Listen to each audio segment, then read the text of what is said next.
Personal লাইফে বাবা এরকমই, ঠিক যেভাবে আমরা সিনেমাতে দেখছি একই রকম।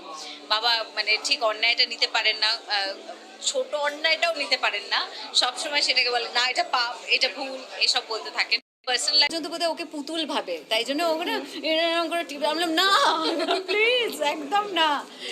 করে আমি যে বলবো যে ভোট দিতে, সেটা আমার মনে হয় চাইতে লাগবে না, কারণ উনি এমনি এখানকার মানুষজনকে এত ভালো। এবার সবার সামনে কোয়েল আর রঞ্জিত মল্লিককে চোর বলে গালি দিলে সাধারণ জনতা। লজ্জায় মুখ দেখাতে না পেরে বাবাকে সেখান থেকে উঠে আসতে বলেন কোয়েল।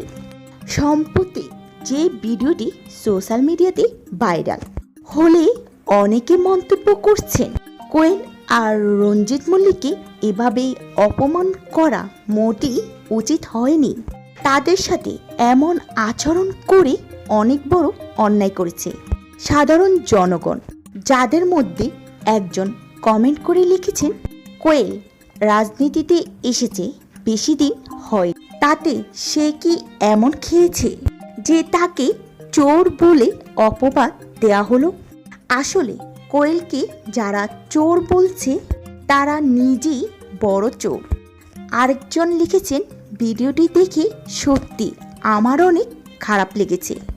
রাজনীতিতে আসলেই যে সবাই খারাপ হয় কিন্তু নয়। কোয়েলদিকে বিনা দোষে এমন অপবাদ দেয়া হচ্ছে।